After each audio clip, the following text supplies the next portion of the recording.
On Storytime, it is about coming back to a book, rehashing, relearning, re-experiencing some of those things from that book. And so that's what Storytime's about. I'm excited to be back here, excited to share with you, getting all of our live stream set up right now. Facebook, Twitter, Instagram's live.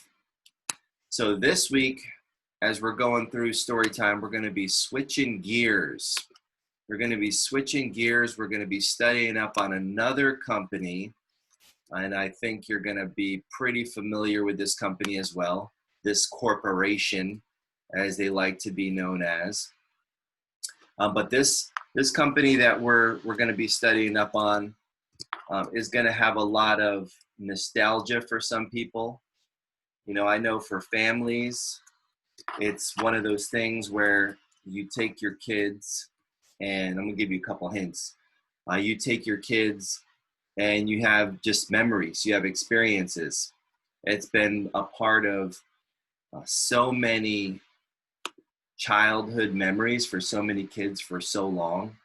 And that's part of their marketing and part of their branding and they're part of their business building strategy. And so as you're thinking about how long your company may be around, how many generations your company may touch from, you know, the mom to the daughter, father to the son, mom to the son, and so on and so forth. I think there's going to be a lot of takeaways as we go through this particular company, as we go through this particular brand. From a branding perspective, I think you're going to learn a lot as well. So I want you to be thinking about that. What is a place that your mom took you, your dad took you when you were little, when you were a little kid, that you have some fond memories of, that you loved, you know, you just loved going there? Can you think of that place? Can you think of where that place is? Can you see that place in your mind's eye right now? And I know it's early morning, and when you hear this place and you then you find out, oh, that's where he's talking about. You know, your stomach might growl. That's another hint. That's a power hint right there. Your stomach might growl. Can you think of what that place is? Maybe, maybe not. I'll give you one more hint. And this is going to be the I think with this hint, you'll definitely get it. So the next hint I'll give you is they have a brand ambassador, or we'll say a mascot, that dresses up like a clown. That's the last hint I can give you. I can't give you any more hints beyond that. Do you know what I'm talking about? Do you know the place? Do you know the business? Do you know the brand? Most of you guys already know. Stomach growling was a great hint. Childhood memories was a great hint. And having a mascot or a brand ambassador that's a clown, that's like the ultimate hint. The company that we're going to be going into this week is none other than the Golden Arches of McDonald's, the McDonald's Corporation. So this week, our brand study, as we're getting into it, I'm going to be reading from the book Grinding It Out, which is going to go over the making of McDonald's. And this is by Ray Kroc. And Ray Kroc is, you know, he's the guy, right? He's the McDonald's guy. He's the guy that, you know, took the franchise and developed it into what we kind of see the end results today when we look around the world and we see a McDonald's, you know, almost on every corner. We see McDonald's in almost every country. We see all of those things today. Ray Kroc is the person who really kind of took McDonald's to that level. Now, Ray Kroc is not the person who started McDonald's, which you guys will learn about as we're going through the story, but he's the one who really took it to the level and took it to where it is today. He's the one who had the vision for the company to become what it's really become, and it's really surpassed even his vision. It's gone way beyond his vision, way beyond probably anything that he really ever thought. I mean, he saw the vision and he knew like this company can be a lot more. But it's gone probably light years beyond where he thought it was going to go. And so I'm excited to go through this brand. I know as a kid, I spent, time going to McDonald's, and it was like one of those things for me when I was, growing up. It was a treat. It wasn't one of those, you know, regular occurrences. So when I got to go, it was like a special occasion. So I was like, oh, we're gonna get to go to McDonald's. This is gonna be amazing, right? And as a kid, one of the great marketing things that McDonald's did is they created the Happy Meal for kids. And there's some interesting things that I've learned about, over the years studying McDonald's that are beyond even the book. I mean, there's other information that's out there. But when it comes to Happy Meals, for example, and I don't know exactly where they sit today in the rankings, but at one point, McDonald's was the top number one distributor, number one seller of toys because they had Happy Meals. And you get a toy in every Happy Meal. And those, I mean, millions and millions and millions and millions served at McDonald's through Happy Meals led McDonald's to be the top, distributor of toys. So I thought that was a pretty amazing, fun fact in itself. So there's lots of cool things that I learned about the company. But as I'm going through this, StoryTime, when we started 31 episodes ago, I was going through and I was just reading from my books, the YFY book series, your first year in the beauty industry, how to not just survive, but thrive in the business of beauty. Then I went into your first year in salon ownership. And then at 24 episodes in, because we covered, a chapter or so a day, we were out of material, but I wanted to keep StoryTime going. So I decided to go into my library and start pulling out some books that I've learned so many lessons from when it comes to business, when it comes to branding, when it comes to leadership, when it comes to marketing. And that's where we're at now. So we'll probably use each episode, I think like in a week, if we dedicate a week to a brand, I think that's enough to really kind of go through each book. And some of these, books are going to have, they're going to be longer, they're going to have more chapters, but going through, I'm picking out a lot of the key takeaways that I had as I went through these books to share with you. So if you're just joining, welcome. This week, we're kicking it off. This is going to be the study of the McDonald's Corporation. This is going to be episode 31 of Storytime, but this is part 1 of the McDonald's study. And if and it doesn't, you might sit in different positions. You might love McDonald's, you might hate McDonald's, you might be undecided. But one thing you cannot deny is the brand, the business, the marketing, and just what was built, from the founding of this company. So this is going to be part 1. The book that we're reading from, again, is Grinding It Out. It's by Ray Kroc. And if you haven't seen the movie, I'm going to tell you right now, if you haven't seen the movie, The Founder, that's going to be some of your homework. Go and watch that movie. It's with Michael Keaton, I believe, right, is in the movie. Go watch that movie, The Founder, because, the book is going to be, it's amazing. And, it's a quick read. It's, small book, but the movie, and the book definitely gets into more detail, but the movie, it's awesome to kind of see how it plays out. They do paint a picture of Ray Kroc to be, not he's a little shrewd. He was a sharp, businessman, and when he saw the opportunity, he really capitalized on it. What happens with the McDonald's brothers, which you'll learn about, they didn't have the best outcome. Being that the McDonald's brothers are the ones who started this, a couple of guys, which you'll learn about as we're going through this. But what Ray Kroc did, seeing the vision and taking it to the level of franchising it, because he saw it being everywhere in the world. He saw it not just being a small hamburger stand out in California. That's not what he saw. He saw it being a worldwide, dominating player all over the globe.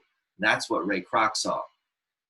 Now, sometimes in business, you might be the starter, you might be the founder of your business, you might be the creator of your business and your idea, But at some point, you might find that you wanted to go to another level or the next level.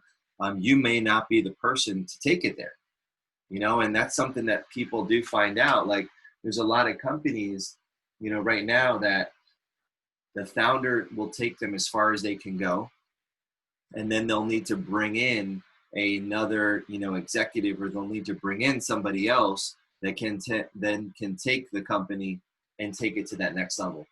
And I think that's kind of where McDonald's was when McDonald's, when Ray Kroc came into the picture. The McDonald's brothers they weren't losing, but they had exhausted a lot of energy, and they tried. It's not like they didn't try to take it to another level. They tried, but they just got to a point where they weren't going to be the ones to take it to that ultimate level, to that next level. And then when Ray Kroc came along and he saw like what they created, and he saw this like system that they created, and that was really what it was. It was an incredible system. He saw it going to the next level. Some high-level overview of the company. It was founded in April of 1955 in San Bernardino, California. It's headquartered now in Chicago, Illinois. The current CEO is Chris Kempczynski. And then the original founders were Maurice McDonald and Richard McDonald. They have a lot of different subsidiaries, like McDonald's is the main, the mothership, the main brand, but they also have other subsidiary brands that they've created. And so that goes a lot into like thinking about where your business is at now. That doesn't mean just because it's, and I'm learning, as I've been going through, like there's a lot of different companies we're going to study, but I'm learning some amazing things every time I read a book, and I think like I know this story, right? You think you know the story of McDonald's, and then you find out all these other things. You think like right now I'm reading a book about the company of Samsung. They started out as a vegetable store, like a vegetable shop and a dried fish shop. Samsung, yeah, the electronics company. So you hear like these companies and you think you have no idea, and you start reading in. So just thinking about the subsidiaries, McDonald's created McCafe, they created McDonald's France and Canada. They've gotten into other businesses and have tried other things, and that's where it's okay, to try to, innovate and try to expand in different directions. So there's lots of subsidiaries. McDonald's is a publicly traded company. So you can buy a little piece, right? You don't just have to settle for a Happy Meal or a hamburger. That's not the only thing you can buy. If you wanted to, you could buy a little piece of the company on the New York Stock Exchange, on whatever stock exchange you want, wherever it's sold. So McDonald's right now on the New York Stock Exchange, their share price as of really today is the first day of trading since last week. But it's sitting around $173.81. So for $173.81, you could buy a sliver, a little piece of McDonald's, the company. And so those are just some of the high-level overviews of the company McDonald's. It's known as the McDonald's Corporation. It's an American fast food company, and it was founded in 1940. Now, that's when the first hamburger stand came. The 1955 is when Ray Kroc, the author of this book, came into the picture and created the McDonald's that we know as of today. But really being founded in 1940 with Richard and Maurice in San Bernardino, they started this one, little hamburger stand. And then later it got turned into, the franchise, the Golden Arches logo. That's when that came out in 1953 at a location in Phoenix, Arizona. And then in 55, that's when Ray Kroc joined the company as a franchise agent and proceeded to, purchase the chain from the brothers and kind of take over and turn it into the global phenomenon that we know today as McDonald's. And so this book is going to be where we're reading from today. But thinking about what you could do and potentially where your company could go, you'll see as this twists and turns and this story develops into something that, it's just unbelievable. where you're at now, thinking if your business, we're, kind of in this Corona economy, we're really entering the Corona economy. And I've been talking about the Corona economy for the last 2 months, but really now that businesses and companies are starting to open up, this is the the entering phases of the Corona economy, because now we're going to find out, what the new business landscape looks like. Now we're going to find out, what the appetite is, no pun intended, because we're, learning about and working on McDonald's today, but what the appetite is to go into restaurants, to go into stores, to get back out there to shopping. I mean, think about it. Like, these stores have been closed so long, people have had enough time to really kind of reevaluate, do I need to go here? Do I need to go there? Could I shop online? Could I do a curbside pickup? Could I do this or that, or get a subscription that could replace some of these other things? So there's a lot of things, I think, beyond just, yes, people like to go out. Sports is going to be a huge one, because sports brings people out, whether it be to a sports bar to watch a game, whether it be to an actual game or a live event. Just like we were talking about music. The other night we did Corona Palooza. We had a ton of artists, hair and music, coming online to bring people together, but there's still not going to be, it's not going to replace going to a live event. So those things, I think, will come back once, people feel comfortable, getting back out there and getting around crowds. But some of the other businesses, like, we're going to find out what this new economy is all about over these next couple of months, when most states are now reopening. We're going to see what the appetite is for people to want to go out, want to engage and interact, and at what level do they want to go out and engage and interact. So travel, hotels, events, my business, the beauty business, hair salons and spas, all those things are now going to be finding out. So I'll have more to report, because we're actually opening up. We're going to start taking guests back in the salons this Wednesday. So I'll have more to report as we begin to open, so we can kind of, see how it's going for us. And we'll continue to watch, and I'll continue to watch other businesses as we watch reports, we get numbers, so we can really find out what the Corona economy is about. Now, McDonald's being such a big, drive-through business, not probably a whole lot. I don't have the exact numbers, but not a whole lot's probably changed. If anything, their business may have actually increased during this.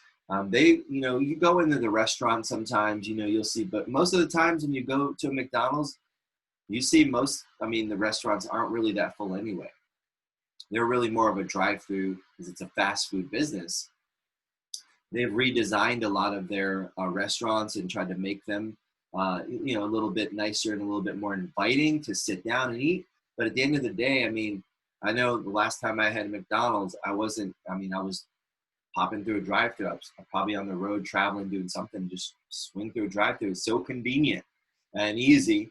That's been kind of their model. So they've set themselves up for something like the coronavirus or the Corona economy a long time ago, being a place that most people just do a drive-thru anyway with them.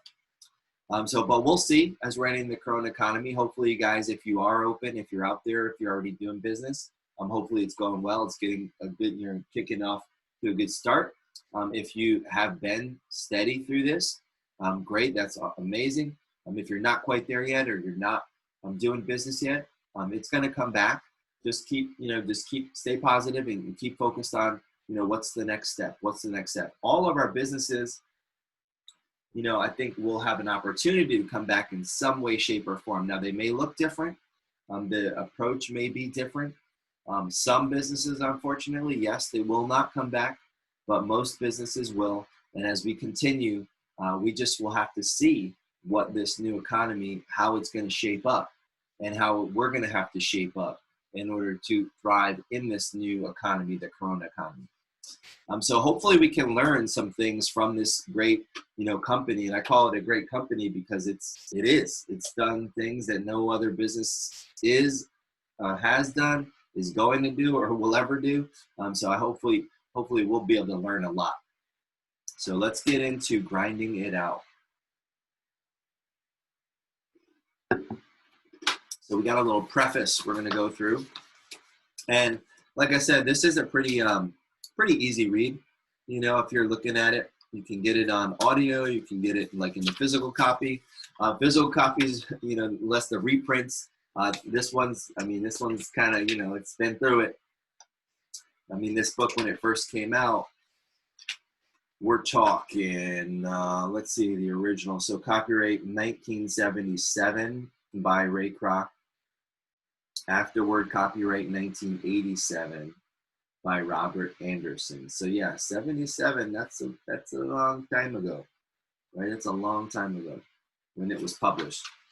So looks like we got a little storm brewing outside. All right, so here's the preface. Opportunity is dead in the United States.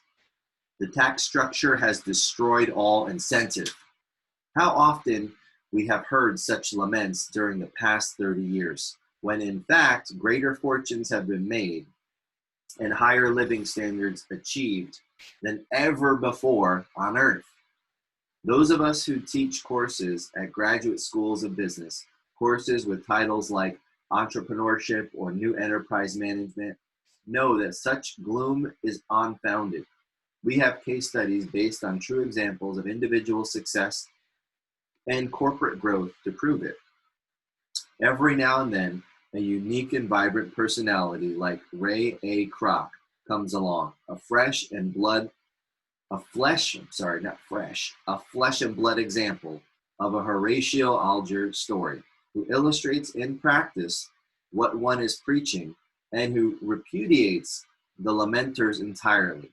Grinding It Out, Ray Kroc's autobiography and the history of the McDonald's Corporation is a dramatic refutation of all who believe that risk takers will no longer be properly rewarded. It reminds us that opportunity abounds, that all one needs is the knack of seizing the chances that exist, of being in the right place at the right time. A little bit of luck helps, yes, but the key element, which too many in our affluent society have forgotten, is still hard work, grinding it out. So that's a little opener for you. So, I mean, I don't think anything changes.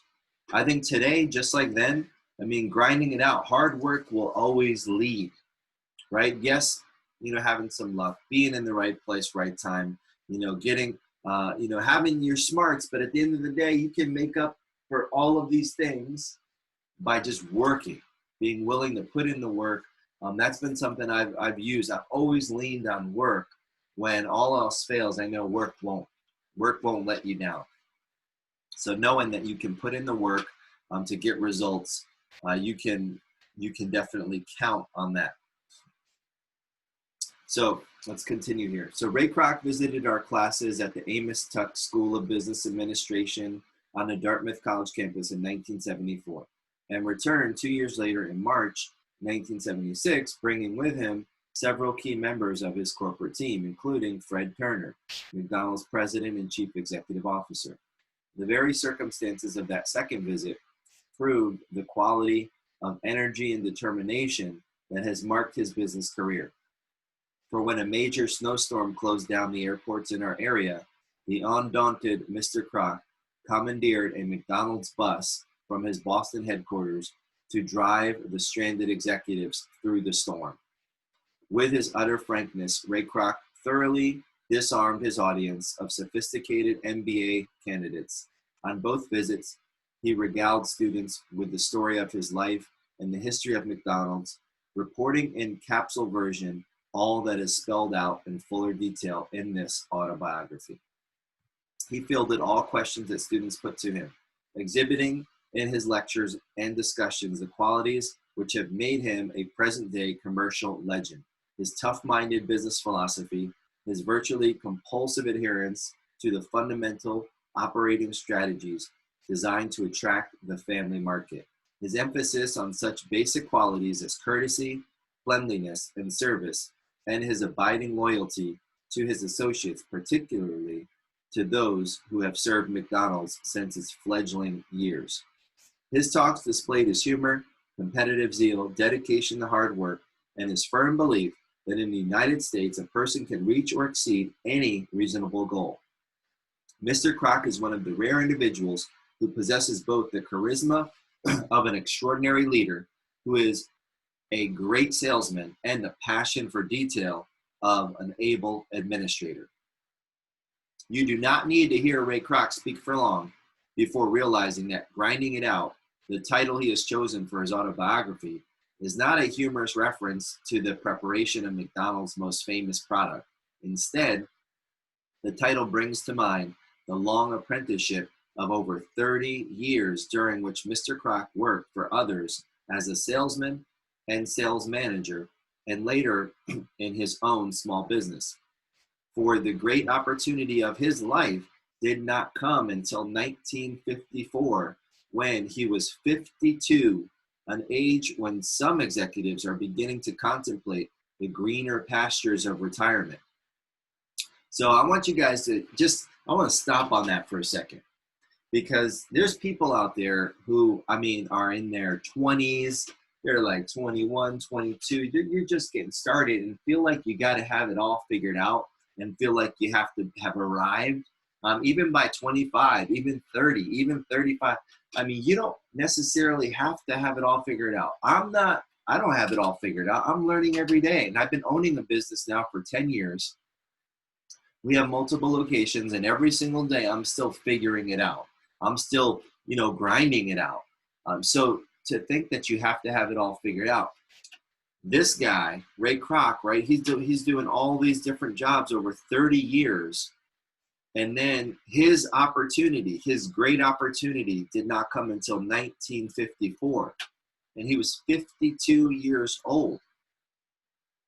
That's when he started. That's when he, not started, but that's when he started with McDonald's at 52. So if you're thinking, or you're feeling like down on yourself, or you're like, kind of like pissed, like, oh, you haven't made it yet. This guy's 52 years old, and that's when the opportunity was there. So you don't have to have it all figured out. You still have time.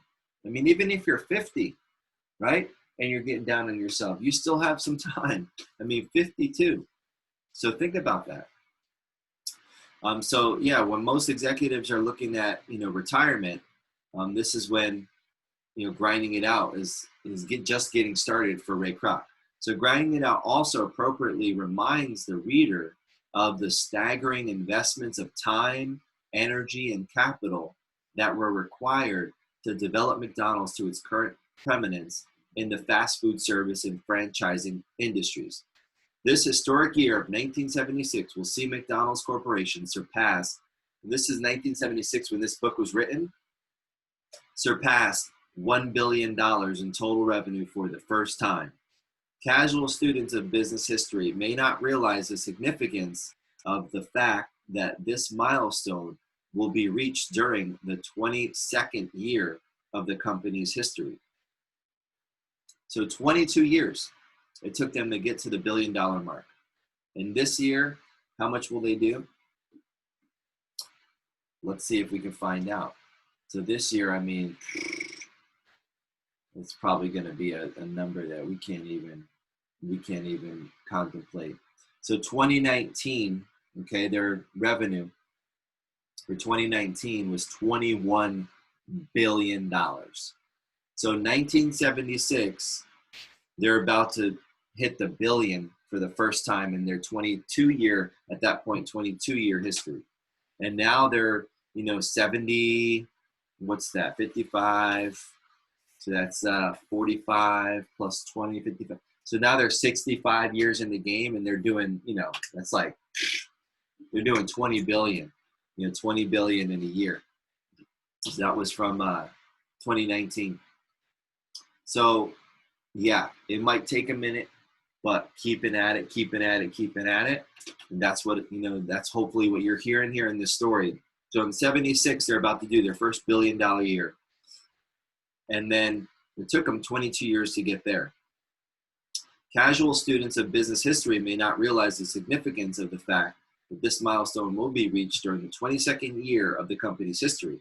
To put this accomplishment in some perspective, the reader should be reminded that IBM, highly renowned as a growth company, did not achieve the $1 billion sales mark until its 46th year, 1957. And Xerox, another corporation famous for its growth, took 63 years before making the billion-dollar club in 1969. Polaroid has yet to attain annual sales of $1 billion, although the corporation was founded in 1937. Despite the changes in price levels since Xerox Corporation was founded in 1906, these statistics on sales or total revenue do provide some sense of proportion to the corporate history of McDonald's and its unprecedented growth. Through the business history of McDonald's, though the business history of McDonald's is fascinating in and of itself, it is only one facet of grinding it out. For the practices pioneered or perfected by McDonald's under Ray Kroc's leadership have revolutionized an entire food service industry, changed eating habits throughout the world, and raised customer expectations. Who among us is not now less tolerant of slow service, overpriced meals, soggy French fries, or a lack of cleanliness in eating places? Mr. Kroc's book is not only a fascinating memoir, it is a welcome addition to the literature available to students of business in general. Grinding It Out will be uniquely valuable to those who aspire to build their own enterprise, whether the potential founder is in his or her late teens, early 50s, or at any age in between. And this little preface here was from Paul D. Paganucci, Associate Dean and Professor of Business Administration at the Amos Tuck School of Business Administration at Dartmouth College. Hanover, New Hampshire, June 29, 1976. So if that doesn't get you pumped, my friends, if that doesn't get you pumped, then honestly, I don't know what will. When you're hearing about this guy who at 52 years old gets with this little company and takes it to these kind of levels, and when you compare him against some of those, and notice those companies that were being compared against, those are all technology companies. So those companies are typically, the ones that are known for, that super, high growth, super fast, and growing and growing and growing and growing. So those are the companies that, I want you to think about. Like if you're looking at your company and you're thinking, man, will I ever get there? I mean, a lot of companies don't. But McDonald's, not a technology company. There's a good comparison because all of like Xerox, Polaroid, all of those companies that were compared against didn't hit it for some of them twice as long, 3 times as long. So I guess you could say like the growth and the potential and how hardcore Ray Kroc was and is, and how much focus he had going after the business, going after the goal, right? And we'll learn some about his goals. I mean, it just is an impressive story. So we're gonna get into this next little segment here from Grinding It Out. Here we go. So got a nice little quote at the top of the chapter, or it's kind of like I guess this is more of a poem. There is a tide in the affairs of men, which, taken at the flood, leads on to fortune. Omitted, all the voyage of their life is bound in shallows and in miseries. On such a full sea are we now afloat, as we must take the current when it serves, or lose our ventures. That's a little Shakespeare, Julius Caesar. A little Shakespeare for you to kick it off. I've always believed that each man makes his own happiness and is responsible for his own problems. It is a simple philosophy. I think it might, I think it must have been passed along to me in the peasant bones of my bohemian ancestors. But I like it because it works. And I find that it functions as well for me now that I am a multimillionaire as it did when I was selling paper cups for $35 a week and playing the piano part-time to support my wife and baby daughter back in the early 20s. It follows, obviously, that a man must take advantage of any opportunity that comes along, and I have always done that too. After 17 years of selling paper cups for Lily Tulip Cup Company and climbing to the top of the organization's sales ladder, I saw opportunity appear in the form of an ugly 6-spindle milkshake machine called a multi-mixer, and I grabbed it. It wasn't easy to give up security and a well-paying job to strike out on my own. My wife was shocked and incredulous, but my success soon calmed her fears, and I plunged gleefully into my campaign to sell a multi-mixer to every drugstore, soda fountain, and dairy bar in the nation. It was a rewarding struggle. I loved it. Yet I was alert to other opportunities. I have a saying that goes, as long as you're green, you're growing. As soon as you're ripe, you start to rot. And I was as green as a shamrock shake on St. Patrick's Day when I heard about an incredible thing that was happening with my multi-mixer out in California. The vibrations came in calls from voluntary prospects in different parts of the country. One day it would be a restaurant owner in Portland, Oregon. The next day, a soda fountain operator in Yuma, Arizona. The following week, a dairy bar manager in Washington, D.C. In essence, the message was always the same. I want one of those mixers of yours like the McDonald's brothers have in San Bernardino, California. I got curiouser and curiouser. Who were these McDonald's brothers and why were customers picking up on the multi-mixer from them when I had similar machines in lots of places? The machine by this time had 5 spindles instead of 6. So I did some checking and was astonished to learn that the McDonald's had not one multi-mixer, not 2 or 3, but 8. The mental picture of 8 multi-mixers churning out 40 shakes at one time was just too much to be believed. These mixers sold at $150 a piece, mind you, and that was back in 1954. The fact that this was taking place in San Bernardino, which was a quiet town in those days, particularly in the desert, or practically in the desert, made it all the more amazing. I flew out to Los Angeles one day and made some routine calls with my representatives there. Then bright and early the next morning, I drove the 60 miles east to San Bernardino. I cruised past the McDonald's location about 10 a.m., and I was not terrifically impressed. There was a smallish octagonal building, a very humble sort of structure situated on a corner lot about 200 feet square. It was a typical, ordinary-looking drive-in. As the 11 o'clock opening time approached, I parked my car and watched the helpers begin to show up. All men dressed in spiffy white shirts and trousers and white paper hats. I like that. They began to move supplies from a long, low shed at the back of the property. They trundled four-wheeled carts loaded with sacks of potatoes, cartons of meat, cases of milk and soft drinks, and boxes of buns into the octagonal building. Something was definitely happening here, I told myself.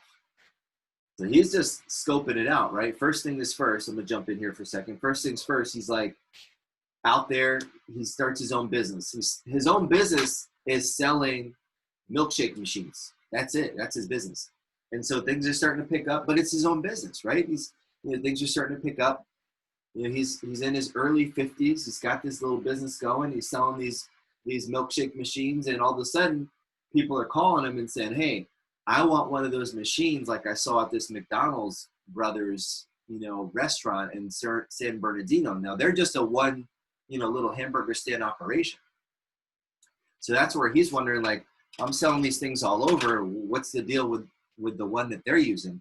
Then he finds out they got 8 of them going. So now here he is. He's doing some parking lot pimping. He's in the parking lot just watching what's going on. So he's watching all this happening, and he sees them bringing all these cartons of meat, these cases of milk, soft drinks, boxes of buns into the building. So he knows something's going on. The tempo, and back to the story, the tempo of their work picked up until they were bustling around like ants at a picnic. Then the cars began to arrive, and the lines started to form. Soon, the parking lot was full, and people were marching up to the windows and back to their cars with bags full of hamburgers. 8 multi-mixers churning away at one time begin the scene, a lot less far-fetched in light of this steady procession of customers lockstepping up to the windows. Slightly dazed, but still somewhat dubious, I got out of my car and took a place in line. Say, what's the attraction here? I asked the swarthy man in a seersucker suit who was just in front of me. Never eaten here before, he asked. Nope. Well, you'll see, he promised. You'll get the best hamburger you ever ate for 15 cents. And you don't have to wait and mess around tipping waitresses. I left the line and walked around behind the building, where several men were hunkered down in the shade, baseball catcher style, resting their backs against the wall and gnawing away on hamburgers. One wore a carpenter's apron. He must have walked over from a nearby construction site. He looked up at me with an open, friendly gaze, so I asked him how often he came there for lunch. Every damn day, he said, without a pause in his chewing. Lights just went out. I told you we got a storm going on. So he said, every damn day, he said, without a pause in his chewing. Nope, lights, back on, back off. We've got some power situations going on. We'll see if we keep connection.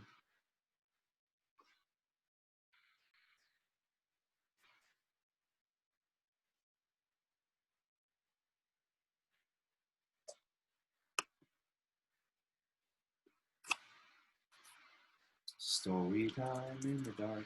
Story time in the dark. In the dark. In the dark. We are in the dark. All good.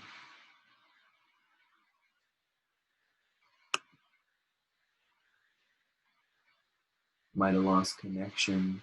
I think Instagram is still going. Looks like podcast is still recording. Looks like Twitter's still going. But we just had a power outage in my neighborhood. Welcome to some Florida quick morning storm.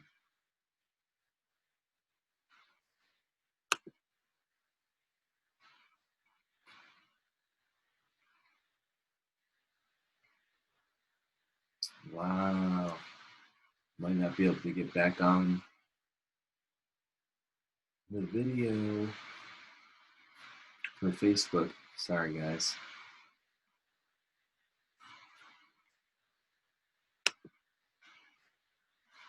We'll restart it.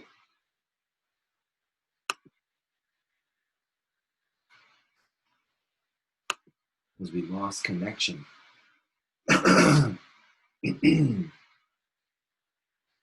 We lost connection because we lost the internet. So if you're on the podcast, I've had a little interruption here.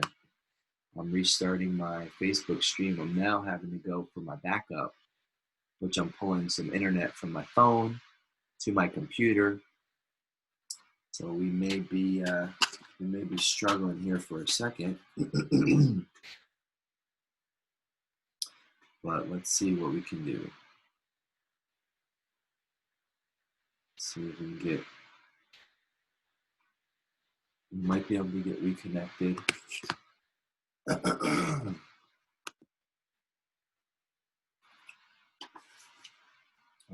Let's try this.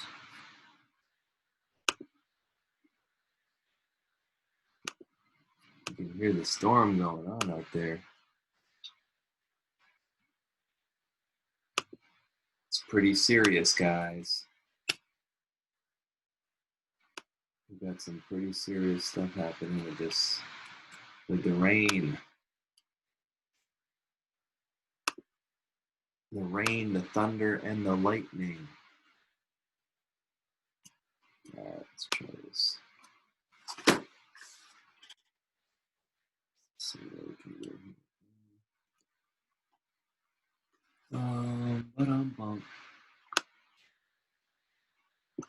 All right, so if you're listening, this is story time. We lost all power, so I'm working in the dark.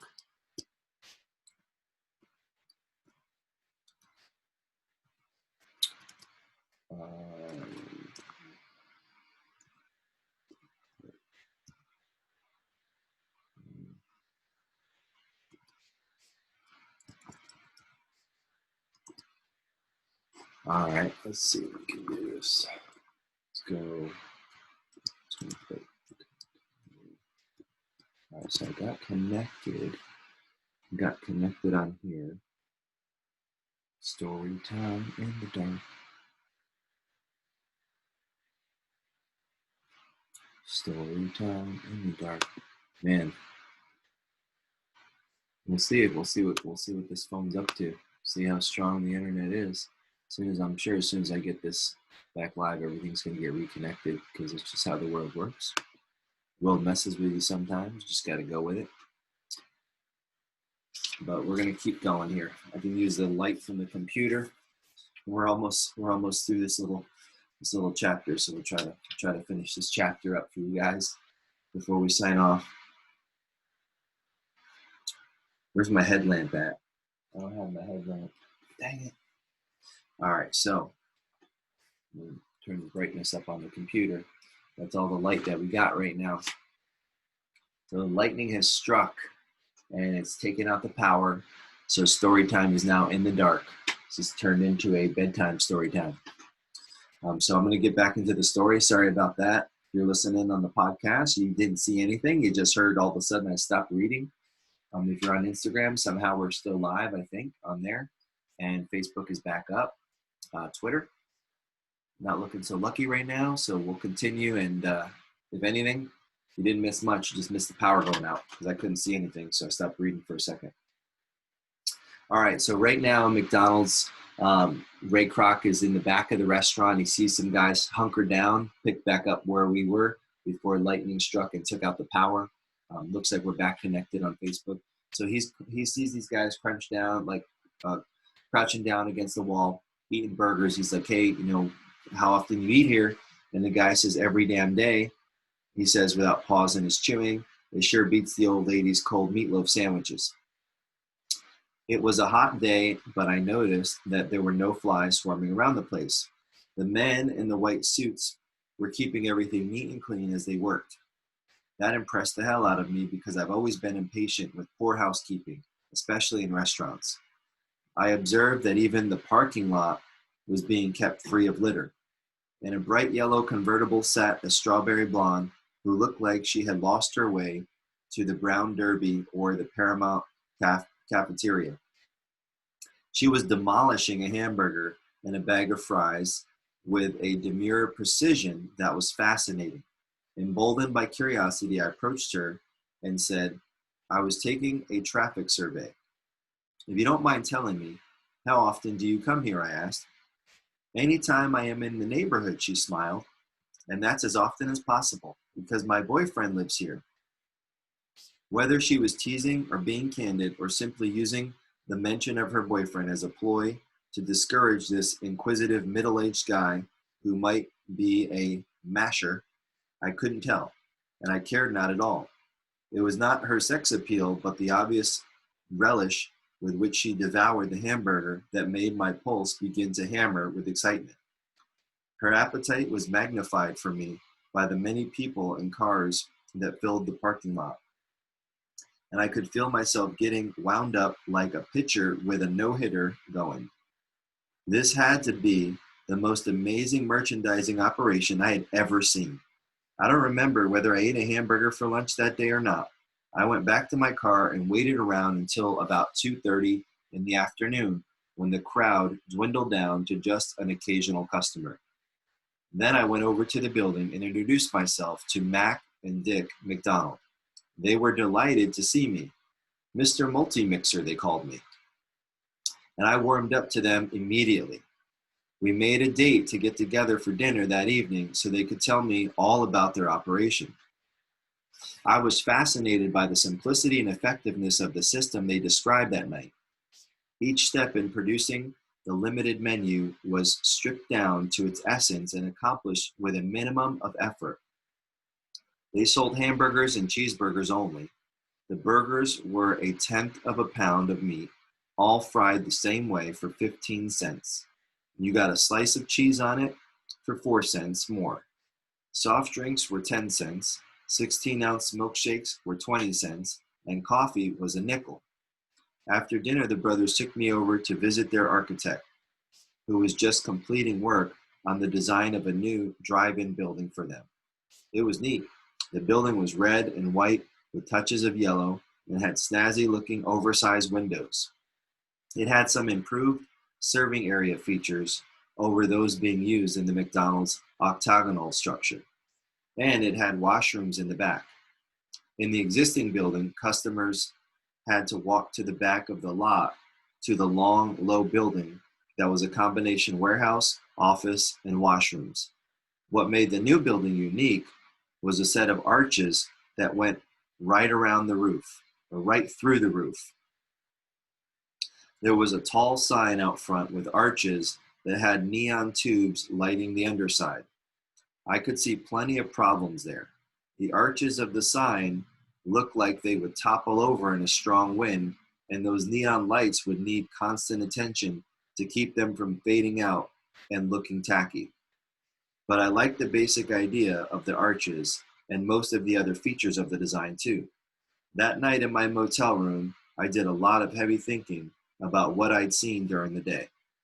Visions of McDonald's restaurants dotting crossroads all over the country paraded through my brain. In each store, of course, were 8 multi-mixers whirring away and paddling a steady flow of cash into my pockets. The next morning, I got up with the plan of action in mind. I was on the scene when McDonald's windows opened for business.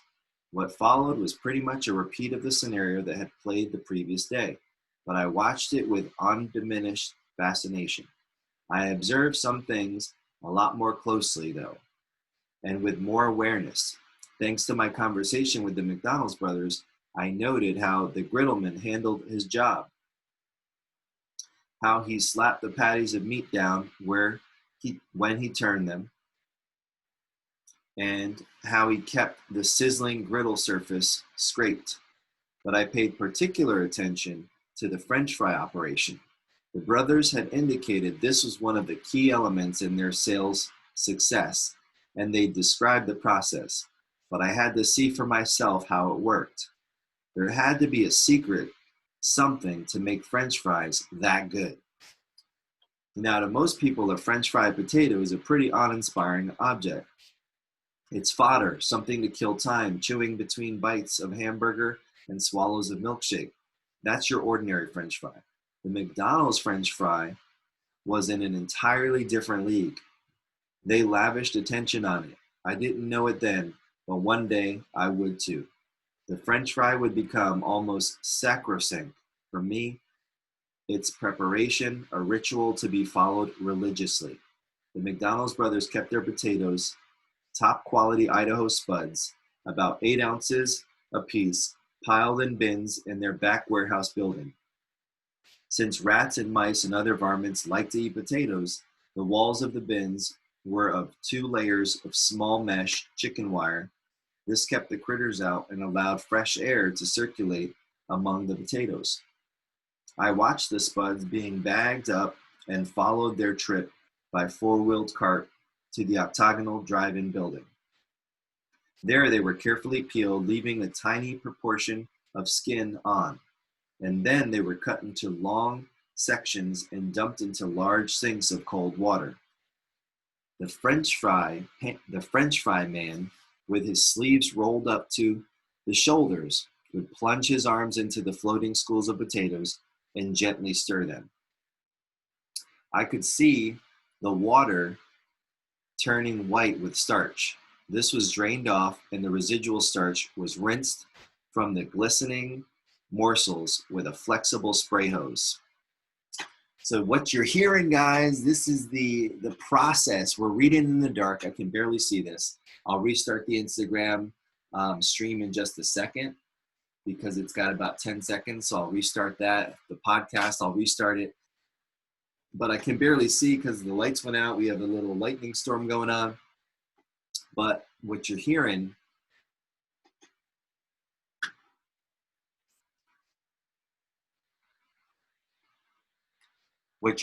is the process. So let me just restart the stream here, and we'll keep going. This is story time in the dark. McDonald's part 1.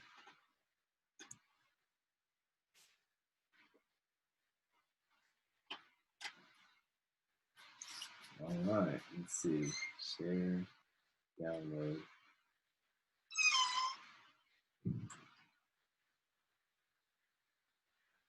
On Facebook. You're there. Well, I know you're there. Just give me a second here. We'll get this going.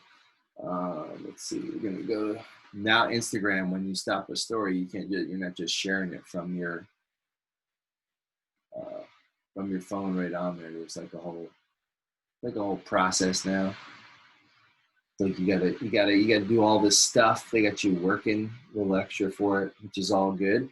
But before you can share it to your IGTV. All right, so this is going to be story time.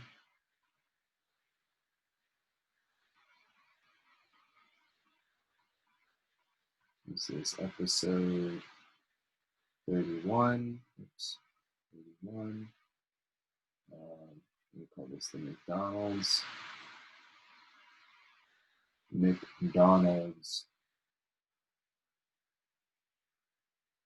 Corp Study.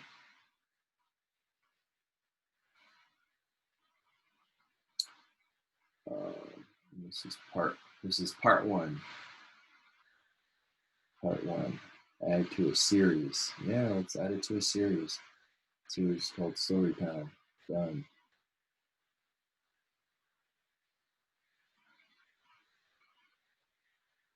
All right, so let's see.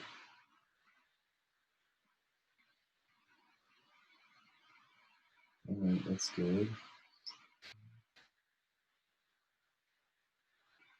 All right, McDonald's Corporation. All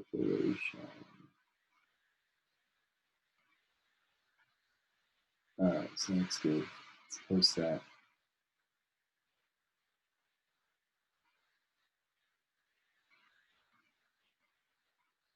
Yeah, we'll make it easy. We need to petition Instagram to let you stream longer than an hour so we don't have to do all this stuff each time. All right, but we're almost done with this one, but I do want to get them back online, the people from the gram that were hanging tough. So we can get back on there. We'll be back in a second. All right, and we're back. So the process that I was just reading through is this process of the fries, and everybody knows like McDonald's fries. No one can touch McDonald's fries. I don't care how you try, how many times you try, what you do. No one can touch McDonald's fries. And so we're going to get back into the process of the fries. If you're just tuning back in, we are reading in the dark. This is story time in the dark because we had a little lightning storm come through and it took the power out. So here we go. All right, so So they cut all the potatoes up, they soak them in water, and then he says, I could see the water turning white with starch. This was drained off, and the residual starch was rinsed from the glistening morsels with a flexible spray hose. Then the potatoes went into wire baskets, stacked in production line fashion next to the deep fry vats. A common problem with French fries is that they're fried in oil that has been used for chicken or some other cooking. Any restaurant will deny it, but almost all of them do it. A very small scandal, perhaps, but a scandal nonetheless, and it's just one of the little crimes that have given the French fry a bad name while ruining the appetites of countless Americans. There was no adulteration of the oil for cooking French fries by the McDonald brothers. Of course, they weren't tempted. They had nothing else to cook in it. Their potatoes sold at 10 cents for a 3-ounce bag, and let me tell you, that was a rare bargain. The customers knew it too. They bought prodigious quantities of those potatoes. A big aluminum salt shaker was attached to a long chain by the French fry window, and it was kept going like a Salvation Army girl's tambourine. The McDonald's approach to French fries was a very interesting process to me, and I was happy to observe it. It was every bit as simple as the McDonald's boys had told me it was. I was convinced that I had it down pat in my head and that anybody could do it if he followed those individual steps to the letter. That was just one of the many mistakes I would make in my dealings with the McDonald brothers. After the lunch hour rush was abated, I got together with Mac and Dick McDonald again. My enthusiasm for their operation was genuine, and I hoped it would be infectious and rally them in favor of the plan I had mapped out in my mind. I've been in the kitchens of a lot of restaurants and drive-ins selling multi-mixers around the country, I told them, and I have never seen anything to equal the potential of this place of yours. Why don't you open a series of units like this? It would be a gold mine for you and for me too, because every one would boost my multi-mixer sales. What do you say? Silence.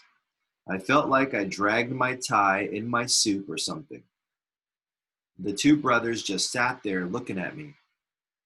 Then Mac gave that little wince that sometimes passes for a smile in New England and turned around in his chair to point up at the hill overlooking the restaurant. See that big white house with the wide front porch? He asked. That's our home, and we love it. We sit out on the porch in the evenings and watch the sunset and look down on our place here. It's peaceful. We don't need any more problems. We are in a position to enjoy life now, and that's just what we intend to do. His approach was utterly foreign to my thinking, so it took me a few minutes to recognize my arguments. It took me a few minutes to reorganize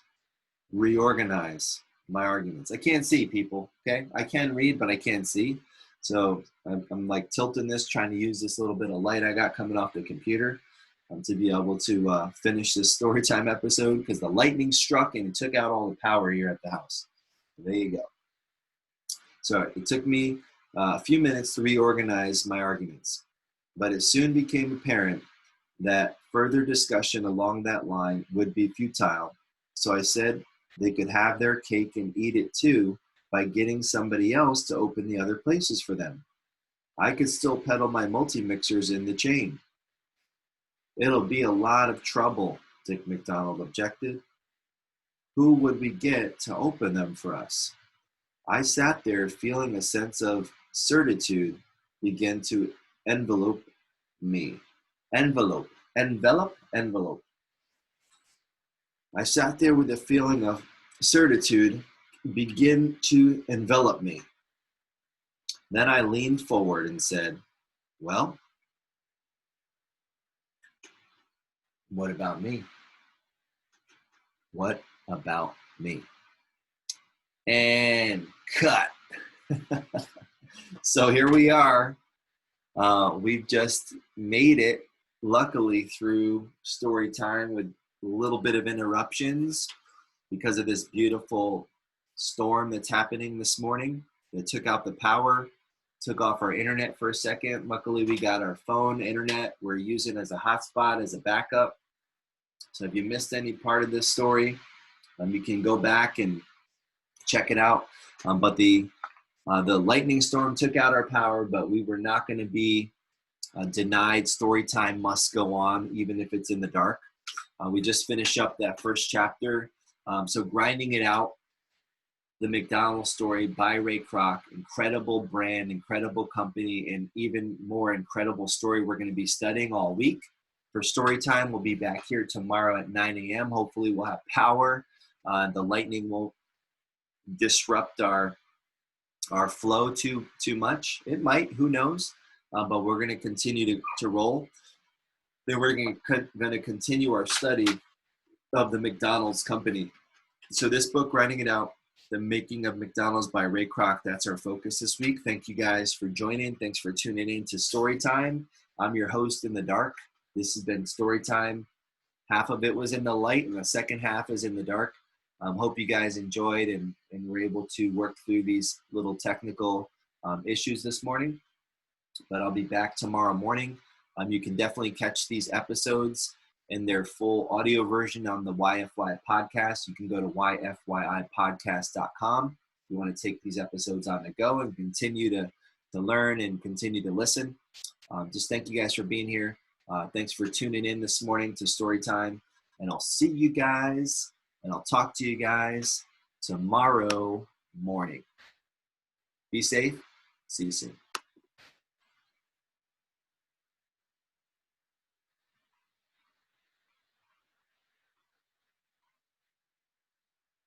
Yeah, Instagram. I'm pretty surprised you guys were able to stay up the whole time, even when lightning struck and took out everything, took out the lights, took out the streams. Instagram stayed strong. Gotta love that. Gotta love that LTE and the LTE. You know, you guys